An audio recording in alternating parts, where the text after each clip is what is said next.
10 unsolved mysteries that were solved years later. 1. Lisa Marie Kimmel Lil Miss. On a little-used suspension bridge outside Casper, Wyoming, residents reported seeing unexplained lights in the early morning hours of March 26, 1988. Under the cover of darkness, a killer brought his victim to the bridge. After stabbing her repeatedly, he threw her into the chill waters of the North Platte River. The victim was later identified as 18-year-old Lisa Marie Kimmel from Billings, Montana. She had been sexually assaulted, then killed in a manner that suggested some kind of bizarre torture. Lisa was last seen alive on the night of March 25, and police believe that she was killed a few hours later. But what complicates the investigation is that many people claim to have seen Lisa Marie Kimmel, or her car, during a week when police believe she was already dead. At the time of her murder, Lisa Marie Kimmel was living in Denver, Colorado. On March 25, she left town and headed for Cody, Wyoming, to visit her boyfriend. According to her friend Ed Jurek, Lisa's car carried the spunky license plate, Lil Miss. The plan was that she was supposed to leave Denver and get to Cody to see me, sometime late that evening. I talked to her about 4:30, and she thought she'd be in about midnight or something like that. Weather conditions were good, so Lisa should have made the trip to Cody in 8 or 9 hours. She was expected at her boyfriend's house late Friday night. But by Saturday morning, she still had not arrived. Ed Jurek frantically telephoned authorities in 3 different states. Later, Patrolman Alan Lesko of the Wyoming Highway Patrol reported that he stopped Lisa for speeding the night she disappeared. I was patrolling southbound on March 25 and I noted a small car northbound at 88 miles per hour, according to my radar. I turned around and pursued the car. I stopped her, near Warren Junction. She was well-kept, kind of person you'd like to have for a daughter. Lisa's signature on the ticket verified her identity. It would be the last confirmed sighting of Lisa Marie Kimmel. As the week went on without any word from her daughter, Lisa's mother began to worry. The outlook was looking a little grim, but even if the outcome wasn't as we hoped, we still needed to find her. On April 2nd, 1 week after Lisa disappeared, Greg Bradford, a mechanic who was spending his Saturday fishing on the North Platte River, brought the search for Lisa Marie to a sad end. When I stepped up off the side of the bank, I looked over my shoulder and I saw the lady in the water. And then I remember when we were driving up from Cheyenne, they said this young girl was missing from Montana. So, I looked again, and said, "Oh my God, it must be her." Police searched the area where Lisa's body was discovered. On an old highway bridge, 1/4 of a mile away, they found blood that was the same type as Lisa's. Because the bridge is so inaccessible, and so seldom used, police concluded that the murderer probably lived in the area. Based on the eyewitness accounts of unexplained activity on the bridge, they estimated that Lisa was murdered early Saturday morning, roughly 5 hours after she was stopped for speeding. But soon, authorities began receiving information that complicated their investigation. Numerous eyewitnesses were reporting that they had seen Lisa's car. According to Sheriff Ron Ketchum of the Natrona County Sheriff's Department, some even claim they had seen Lisa herself. We've had over 1,000 sightings of this vehicle. A lot of them from law enforcement officers. And we were deluged with them at the point that we thought they had gone to Canada. We had some sightings in Canada. One of the most reliable sightings occurred roughly 10 hours after Lisa was supposedly killed. Donna Kirkpatrick, the wife of a local county sheriff, reported that she had seen Lisa driving her car in the city of Buffalo, Wyoming. It was Saturday at noon, and I noticed a little black sports car had pulled out right in front of me. Then I noticed the license plate. It was a Montana license plate with Little Miss on it. And, at that point I decided that I needed to see if the car went with whoever was driving it. I am absolutely positive there was a young gal driving it. There's not a doubt in my mind. Another eyewitness reported seeing Lisa more than a day after police believe she was murdered. But this sighting was in Casper, Wyoming, more than 100 miles from Buffalo. Diana Houston was driving through Casper when a car with an out-of-state license plate caught her attention. It was Sunday afternoon, and I saw a Montana license plate on a vehicle. And being from Montana, it caught my eye. So I looked, and the license plate said, Little Miss. I went by. I saw somebody with blonde hair driving, and had on a yellow sweater. Lisa was last seen at 9 p.m. on Friday night and was reported missing by 9:00 a.m. Saturday morning. Yet she was reportedly seen twice later that day and once on Sunday. If Lisa was alive, why hadn't she showed up at her boyfriend's or her parents' house? And if she had been killed early Saturday morning as police suspect, who was driving the car with Lisa's distinctive license plates? 14 years after Lisa Marie Kimmel was murdered, the Wyoming DNA database matched an inmate named Dale Wayne Etan to the crime. When police searched Etan's property, they found Lisa's car buried underground. Lisa had been held there for 6 days. Etan was tried for murder and other charges. The jury found him guilty and he was sentenced to death. The sightings of Lisa Marie Kimmel were never explained. Lisa's parents were awarded Dale Etan's property in a civil suit and burned the buildings to the ground. 2. Jimmy Casino. A Hawaii man already facing death penalty charges in one of Orange County's most notorious cold case slayings was accused Friday of a second-decades-old murder, the 1987 robbery shooting of a Pasadena market owner. Richard C. Morris Jr., 56, has been held without bail in the Orange County for nearly 2 years, after he was arrested in Hawaii and charged with the mob-style execution in Buna Park of topless bar owner Jimmy Casino in January 1987. On Friday, the Orange County District Attorney's Office lodged additional charges and special circumstances against Morris, accusing him of participating in the murder of Vincent Mejia, 64, on May 15, 1987, during a robbery at a neighborhood market in Pasadena. Witnesses told police more than 20 years ago that 2 armed gunmen entered Mejia's market on Colorado Boulevard late in the afternoon and demanded money from the cashiers. Mejia came over to see to intercede, and was shot once in the right chest. The bandits then grabbed money from the cash register and fled. Mejia died from his wounds about 2 weeks later. Morris was one of 2 men arrested by Pasadena police after the shooting, but he was never charged. 2 decades later, Morris was allegedly linked by DNA evidence to the robbery murder of Jimmy Casino, the operator of the infamous Mustang Topless Theater on Harbor Boulevard in Santa Ana.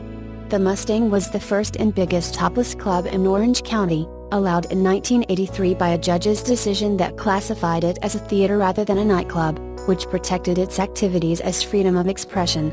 Casino, 48, whose real name was James Lee Stockwell, lived in a mansion in Anaheim Hills for a while with some of his dancers, and drove a Rolls-Royce, a Mercedes-Benz 450 SL and a Chevrolet Camaro. He eventually moved into a 2-story condominium near Los Coyotes Golf Course in Buna Park with his 22-year-old girlfriend. When they returned home shortly after midnight January 2, 1987, 2 masked and armed intruders were waiting in the darkness. They tied up and raped the girlfriend and shot Casino in the back of the head before ransacking the condo, stealing jewelry, furs, credit cards and 2 cars. The case went unsolved for decades before Morris was arrested and charged with special circumstances murder in May 2008, after his DNA allegedly linked him to the crime scene. Orange County Deputy District Attorney Michael Murray said investigators then looked into Morris' background and learned he had long been a suspect in Mejia's murder. Murray said the Mejia case was reopened, resulting in the charges being lodged Friday in Santa Ana. Morris was charged with the first-degree murder of Mejia, plus the special circumstances of committing a murder during the course of a robbery, and committing multiple murders. Morris is expected to be arraigned on the new charges on June 10, which is his next court date in the Casino case.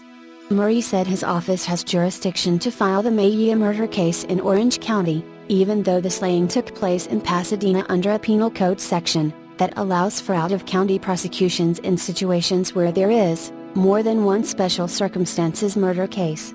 It is similar to the recently concluded prosecution in Santa Ana of serial killer Rodney James Alcala, who was tried in Orange County for the torture and strangulation murders of 4 women in Los Angeles, and the kidnap and murder of a 12-year-old girl from Huntington Beach in the late 1970s. The execution of Casino in 1987 was the first in a series of mob-style shootings in Orange County, linked to financial control of the lucrative Mustang Topless Theater.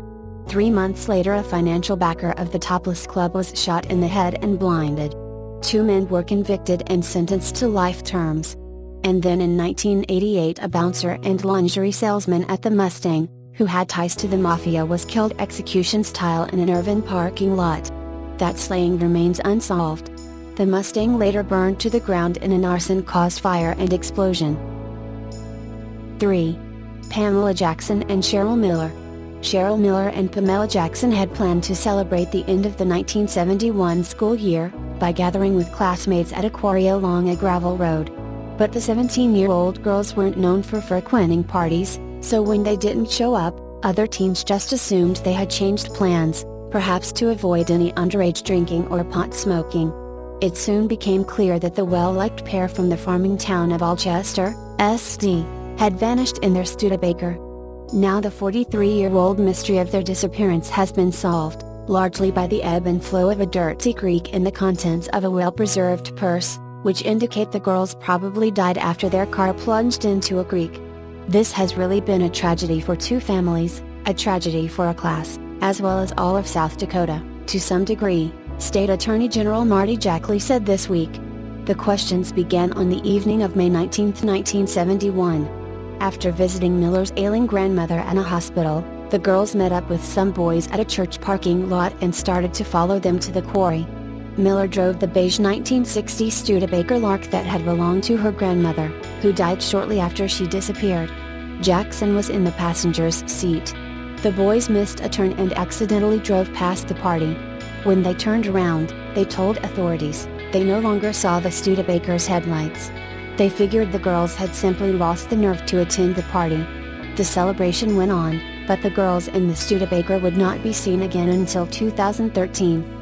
In the following weeks, volunteers and law enforcement officers searched the gravel pit, surrounding roads and even the nearby Missouri River. But their efforts yielded nothing. The mystery persisted, year after year, for more than 4 decades, tormenting the girls' families, baffling investigators and inviting false allegations against a sex offender. Every time the girls' classmates reunited, the disappearance came up. "We were always curious," said Dwight Iverson, a classmate who now runs a restaurant and convenience store in nearby Vermilion. "We would talk about it. That car has to be somewhere on this planet, and it's never been found." At one point, the state's cold case unit reopened the investigation, after a prison snitch implicated a fellow classmate who had lived nearby, and was behind bars for raping a woman. Authorities concluded he made the story up. Then in September, flooding followed by a drought brought the car into view. It was upside down in Brule Creek next to the gravel pit, where the girls had been headed. A fisherman spotted 2 tires sticking above the water. On Tuesday, authorities held a news conference to confirm what townspeople had suspected since the car re-emerged. The remains inside were those of Miller and Jackson. The evidence seemed frozen in time. A picture of Mount Rushmore on the white license plate was clearly visible, as were the green registration numbers. A watch still had its strap and clearly showed the time it stopped, 10:20.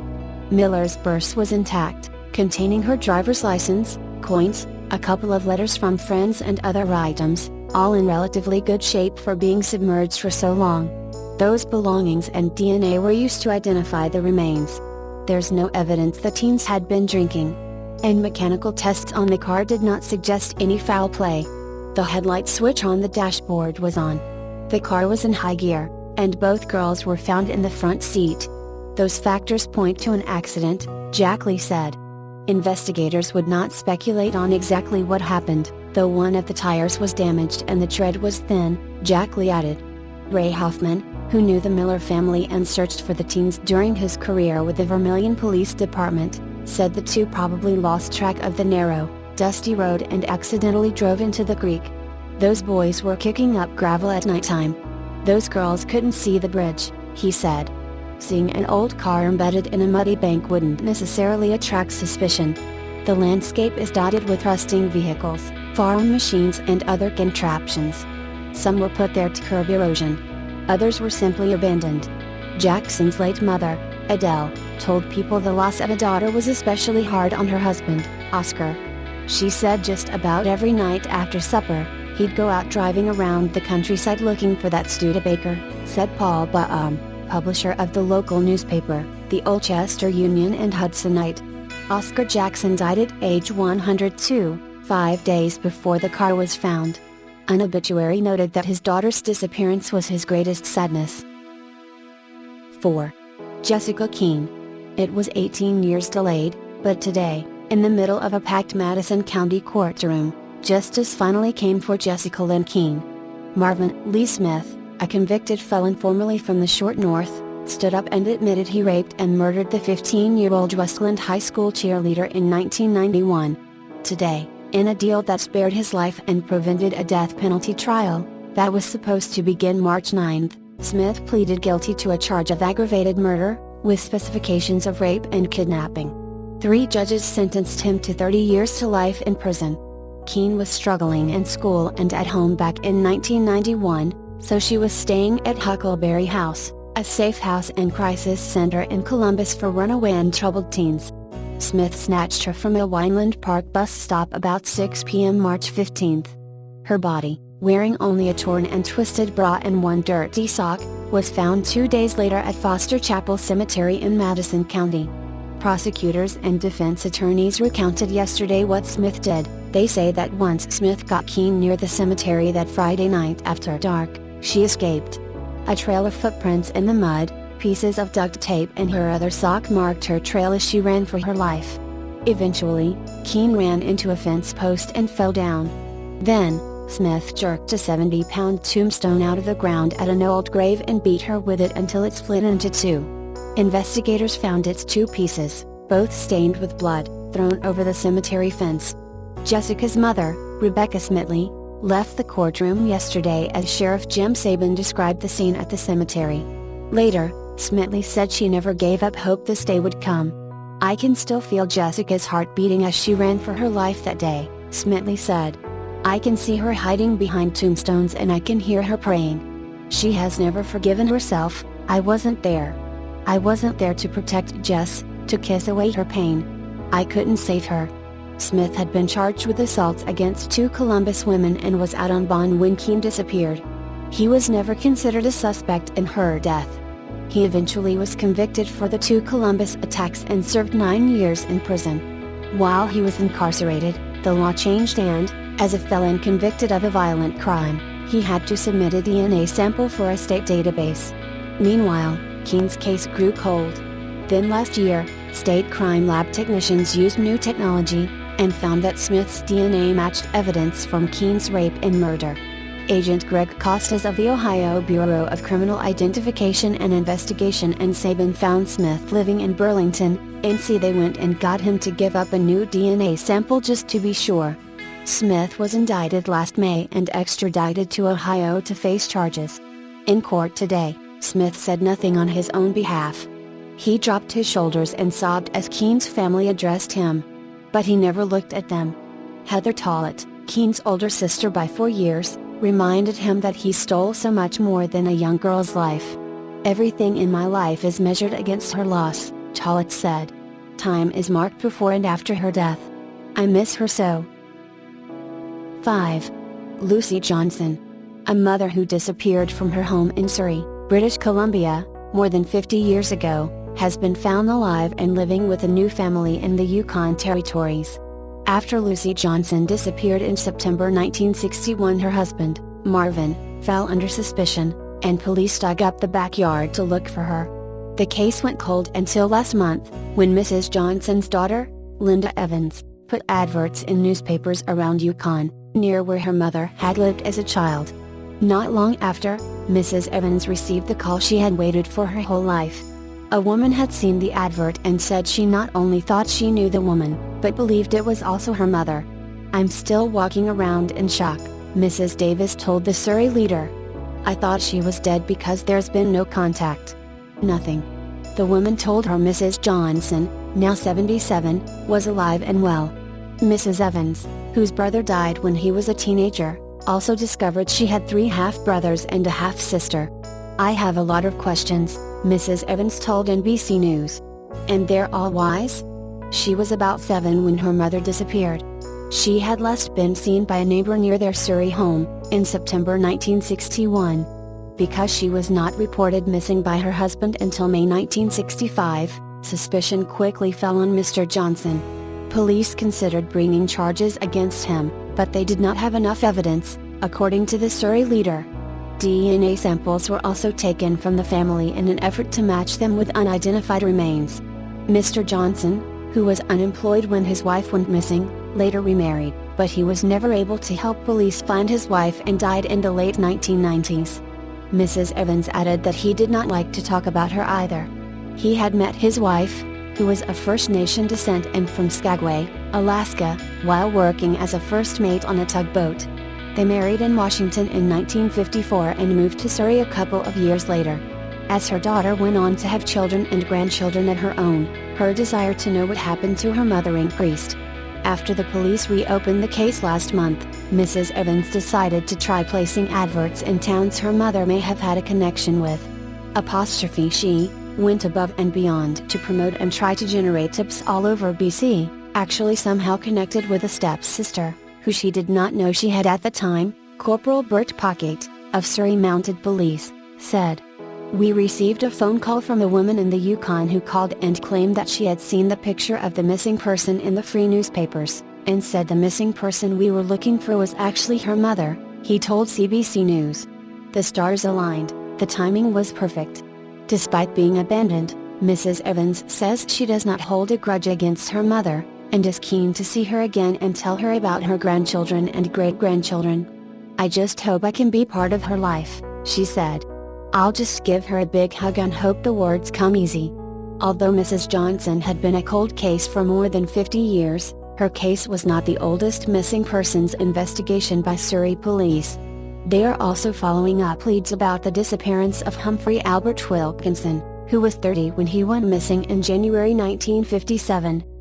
6. Etan Patz. Police today arrested a former grocery worker in the 1979 murder of Etan Patz, apparently ending a mystery of what happened to the 6-year-old boy, that has haunted New York City for 3 decades. Pedro Hernandez, 51, confessed to police that he lured Patz to his death with the promise of a soda. He took police back to the basement of a Manhattan bodega, and showed them where he claimed he strangled Patz. He said he stuffed the boy's body into a plastic garbage bag, carried it to another location in the Soho neighborhood and dumped it in the trash.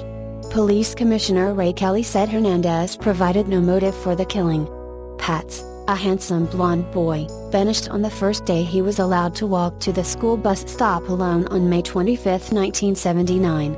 Friday will be the 33rd anniversary of his disappearance. Kelly said detectives were drawn to Hernandez in recent days, because Hernandez had told family members and friends as early as 1981, that he had done a bad thing and killed a child in New York.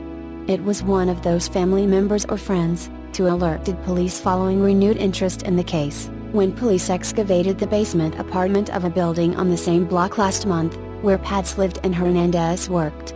Kelly said police had informed Patz's parents, who have for years wondered what happened to their 6-year-old son. We only hope these developments bring some measure of peace to the family, Kelly said. Patz's father, Stan Patz, was a little surprised, but after all the things he has gone through he handled it very well, said Lieutenant Chris Zimmerman, head of the NYPD Missing Persons Unit. Investigators are convinced they finally have the right man given the fact that he had told others in the past and the specificity of his statement, Kelly said. Hernandez was remorseful and indicated a feeling of relief, opening up to detective in 3 hours of questioning, Kelly said. Hernandez, he said, gave them a written and signed confession as well as a videotaped confession. Kelly said there was no reason at this time to believe Patz had been sexually abused. But when asked whether the boy had been dismembered, Kelly said, the investigation is continuing. Patz, who disappeared on a rainy New York day not unlike the one on which Hernandez was arrested, launched the modern missing persons movement and led to missing children being featured on milk cartons. Hernandez was taken into custody at his residence in Maple Shade, NJ, on Wednesday morning where he lives with his wife and daughter. The apartment is rented by his wife, Rosemary Hernandez, who let her husband move in after he told her that he was dying of cancer. We never had a problem with him, Hernandez's brother-in-law, Jose Lopez, told Q, a CBS station in Philadelphia. There was never a problem. He was a normal person. Never gave any sign that he did something like that. If Lopez could speak to Hernandez now, I would tell him, why didn't you confess years before? Years ago, instead of suffering through all these years and letting this father and mother and this family suffer. Why didn't you do it? Why didn't you confess if you did it? I hope you're in peace now with yourself. New York City police officers accompanied by local cops took Hernandez into custody at his New Jersey home at 7:30 a.m. Wednesday and brought him to the Camden County, NJ, prosecutor's office for initial questioning. He was then taken to New York City for additional questioning by authorities there. Police have named other suspects in the past, but none had ever been arrested or charged. Mayor Michael Bloomberg declined to provide details today, but said, a person of interest is in custody and being questioned. Manhattan District Attorney Cy Vance, who reopened the Patz case when he was elected in 2010, has not commented on the arrest. The search for Etan has been one of the largest, longest-lasting and most heart-wrenching hunts for a missing child in the country's recent history. His photo was among the first of a missing child to appear on a milk carton. Etan Patz case has a new suspect. Hernandez was taken into custody 1 month after the investigation into Patz's disappearance returned to the headlines, when police excavated a Manhattan basement in the hopes of finding evidence about the boy's death. At the time, police named Othniel Miller as a suspect. The dig focused on a basement room where Miller once operated a workshop. The dig yielded no obvious human remains and little forensic evidence that would help solve the decades-long mystery of what happened to the boy. The boy's parents, Stan and Julie Patz, were reluctant to move or even change their phone number in case their son tried to reach out. They still live in the same apartment, down the street from the building that was examined in April. 7. Richard Phillips and Milton Curtis. It was one of the coldest cases in the Los Angeles County Sheriff's Department's cold case file, the unsolved murder of 2 young police officers here, after a traffic stop early in the morning of July 22, 1957. No major break in the investigation had occurred since 1960, when a Manhattan Beach homeowner found 2 watches and a gun in his backyard and gave them to the police. The watches had been stolen from 2 teenagers assaulted in the area on the night of the killings. The gun was traced to a Sears in Shreveport, LA, but the trail wended there. The case remained open but inactive for 4 decades, until, the police said, a tipster called detectives last September to identify the killer. The tip proved false, but as a result of reopening the case, the police decided to check fingerprints they had had on file since 1957 against a nationwide computerized database set up by the FBI last February. The prints led to Columbia, SC, where early this morning the police arrested Gerald F. Mason, a 68-year-old retired gas station owner living in a comfortable suburban tract northwest of town. He is being held without bond pending an extradition hearing. The police have found no record of any crimes committed by Mr. Mason since 1957. There was only 1 burglary charge in South Carolina from 1956. It was the fingerprints from that arrest that appeared to match prints taken from the stolen car the presumed killer was driving the night the 2 El Segundo officers were shot. The police put Mr. Mason under surveillance weeks ago, and he apparently was unaware that he was being watched. He played golf on Tuesday and was arrested at his home at 7 a.m. today. Chris Mills, Mr. Mason's lawyer, said California had begun extradition proceedings. He said Mr. Mason was arrested on a fugitive warrant by a contingent of United States Marshals, and South Carolina and California law enforcement officers. The family is in shock, Mr. Mills said. We are talking about a man who has led a law-abiding life here for 42 years or more. Mr. Mason's neighbor of 10 years, Betty G. Wiggins, said, "What gets me is why would it take so many years to find somebody who has been so well known here in Columbia? It's not like he was living like a fugitive, hiding or running away from something. That's why I just know they've got the wrong man." Miss Wiggins said Mr. Mason and his wife, Betty, have 2 daughters and 3 grandchildren. Relatives gathered at the home today. Mr. Mason's younger brother, Murray, said he and the family believe the arrest is a case of mistaken identity. If he's ever even been in California, we don't know when it could have been, he said. The 1957 case of the Lover's Lane bandit has haunted and frustrated the El Segundo Police, the Los Angeles Sheriff's Department and the Los Angeles County District Attorney's Office. Law enforcement officials reserve a special contempt for police killers, particularly the ones who elude capture for years. Around midnight on July 21, 1957, a man accosted two teenage couples necking in their cars along a well-known Lovers Lane on Van Ness Avenue in Hawthorne, just east of El Segundo. He tied up the four teenagers, robbed them, forced them to strip and raped a 15-year-old girl. He stole their 1949 Ford and drove off into the night, with the girls' skirts lying on the floor of the back seat. About an hour and a half later, officers Richard A. Phillips, 28, and Milton G. Curtis, 25, of the El Segundo police saw a car run a red light at Rosecrans Avenue and Sepulveda Boulevard, a quiet, undeveloped area of tall eucalyptus trees near a Standard Oil tank farm. The officers ordered the driver out of the car. Just then, a second El Segundo cruiser pulled up. The arresting officers waved the car on, thinking they had the situation under control. The driver then pulled out a .22 caliber snub-nosed revolver and shot both officers. Officer Phillips fired several shots at the fleeing car, and radioed for help before losing consciousness. Both officers died before reaching the hospital. Officer Phillips had 2 years on the job, Officer Curtis 2 months. The driver abandoned the car 4 blocks away, and ran south into Manhattan Beach through yards and over fences, dropping the watches he had stolen from the teenagers, the police said, and his weapon. Despite a wide manhunt involving local, state and federal police, no further trace of the killer was found. The case was featured in True Detective magazine in 1958 with a plea for public help to solve the murders. "We followed literally thousands of leads and tips, but with no success," said Jack Waite, chief of the El Segundo police. "But we certainly never forgot this case. The officers are long gone, but they never were forgotten." There was a flurry of activity 3 years after the shootings, when the watches and the gun were recovered, but it led nowhere. The case drifted into the inactive file. Early last year, the FBI established a database that for the first time compiled fingerprints from police agencies all over the country. Law enforcement agencies began looking at old cases to see whether this new tool could help. The Los Angeles District Attorney's Office reopened 3,000 unsolved homicide cases dating to 1980 with the aid of the new database.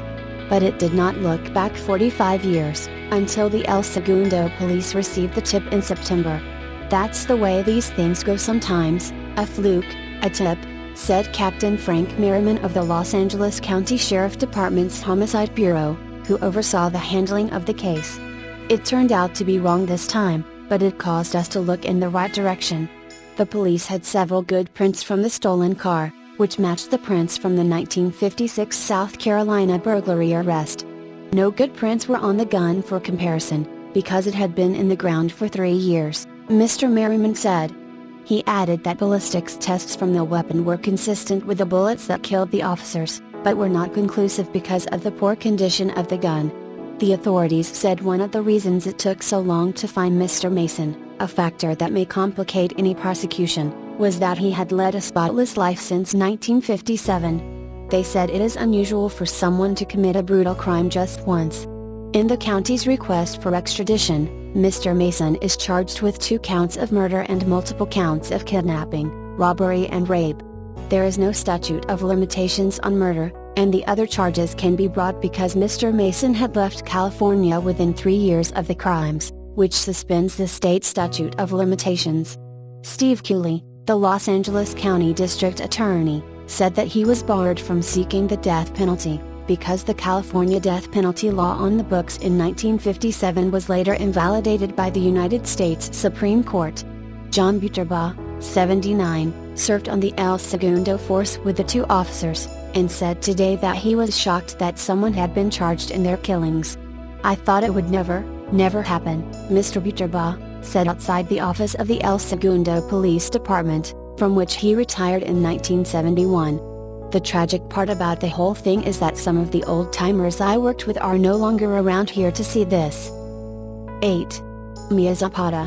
For the past 10 years, several Seattle police detectives and King County prosecutors have worked to solve the July 1993 murder and rape of Mia Zapata. Based on investigators' reports, it seems the team developed a soft spot for the 27-year-old punk singer. The prose surrounding the hard facts of her murder in court documents is touching. and indicates that the team sensed how significant Zapata's death was.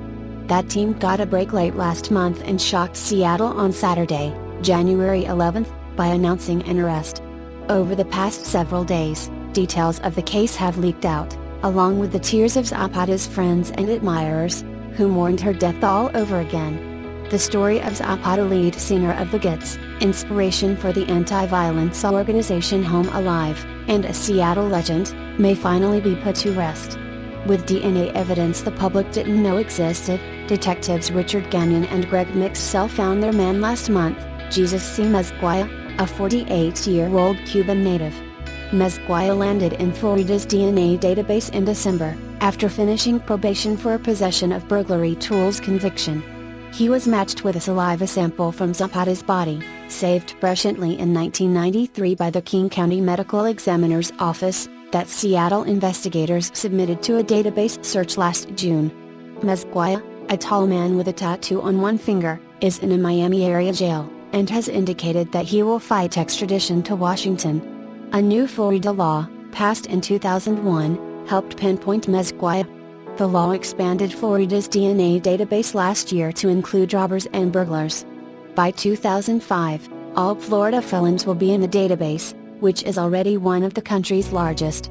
Washington state has rejected a similar all felons database proposal. If not for the new law, Mezquia probably wouldn't have made it into the database, despite his lengthy record, convictions for aggravated battery of a pregnant woman in 1997, kidnapping, false imprisonment, robbery, and indecent exposure in the early 1980s in Florida, and battery of a spouse and assault to commit rape in California in the late 80s and early 90s.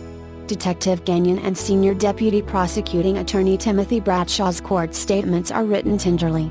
In his request for $4 million bail for Mezquia, Bradshaw argues that Mezquia has maintained silence about the murder of an unarmed, special woman whose promising future was strangled. Since Saturday, Zapata's friends have been forced to relive her grisly death. On that Tuesday evening, July 6, Zapata rehearsed at Pancreas Production Studio, behind the Pike Street and 11th Avenue Winston apartments. At 8:30 p.m., she joined friends at the Comet Tavern, a block away at Pike and 10th Avenue. Zapata had been drinking all day, and continued drinking at the Comet, even venturing a few blocks to Pike Hall's Pizza for hard alcohol. She returned to the tavern, and kept drinking until midnight. At midnight, she left the Comet to look for her boyfriend at the studio. He wasn't there, so she went upstairs to a friend's apartment. At 2 a.m., Zapata left, saying she'd catch a cab to her Rainier Valley apartment. At 3:20 a.m., a prostitute found Zapata's body where the dead-end 24th Avenue met Yesler Way, near an empty field. The prostitute said Zapata's body was in the street, next to the curb, positioned with her arms outstretched. Zapata had been raped and strangled with a drawstring of her black Gits sweatshirt. There has been speculation that Zapata was the victim of a serial killer, perhaps the Green River Killer, because of her body's quasi-religious pose and the brutality of her murder. Others suspected that the killer was an acquaintance in her social circle or, as is now believed, that the suspected killer was a total stranger. Investigators haven't found evidence that Zapata knew Mezquia. A suspicious incident occurring a month after Zapata's death may provide a clue about her last hour. 5 weeks after Zapata's murder, a young woman walking along 10th Avenue near Union Street just a block away from the Comet Tavern, saw a car trailing her. According to court documents, the woman thought the driver wanted to offer her a ride. But she noticed the driver was masturbating. The woman wrote down the license plate number and got away. Detectives recently discovered that the license plate was registered to Mezquia. It's possible that Zapata met Mezquia the same way, walking away from the Winston apartments on the night of her death. The 5 feet 8 inches Zapata wouldn't have been much of a match for the 6 feet 4 inches, 240-pound Mezquia, especially after a night of drinking. Prior police statements indicate that Zapata was probably killed in a house or car, and dumped where the prostitute found her. Mezquia lived in a Leschi apartment, which investigators say was a natural, direct drive from the Comet Tavern and, from the spot, where Zapata was discarded to die. 9. Sherri Rasmussen. the weeping widower of a woman murdered 26 years ago, testified Wednesday about a love triangle that prosecutors believe led his former lover, then a Los Angeles police officer, to kill his wife. Defendant Stephanie Lazarus avoided the gaze of witness John Ruetten, as he said he never considered Lazarus to be his girlfriend, even though they had a long sexual relationship. What was your understanding of the relationship? Deputy District Attorney Shannon Presby asked. We were good friends, Mr. Ruetten said. We saw each other on and off, and on some of those occasions we had sexual intercourse. The tall, gray-haired Mr. Ruetten was overcome several times during his testimony, pulling tissues from a box on the witness stand to wipe his eyes, as he spoke of Sherri Rasmussen, his murdered wife. He also told of his friendship with Lazarus, that dated back to their days as students at UCLA. There was only necking, and fooling around in their college years, he said. Jurors were shown pictures of them together as college kids, including one of Mr. Ruetten with his arm around Lazarus in her cap and gown at graduation. Mr. Ruetten, 53, wearing a dark business suit, testified that he met Rasmussen in 1984 at a party and they quickly became a couple. When they were engaged, he said, he felt no need to tell Lazarus, because he had not seen her for months. However, he said she later learned of the engagement, summoned him to her condo and through tears expressed her love for him. She also asked him to have sex with her, which he said he did but now considers a stupid move. He stressed that nothing changed that night. Here's the deal, he said. It was clear she was very upset that I was getting married and moving on. Later, he said, he confessed the incident to Ms. Rasmussen and told her, don't let this mess us up. I want nothing more in the world than to be married to you. He also said he ended all contact with Lazarus, who has pleaded not guilty to the murder of Ms. Rasmussen. Mr. Ruetten identified blissful photos of the couple's wedding on November 23, 1985. Lazarus did not look up as the photos flashed on a courtroom screen.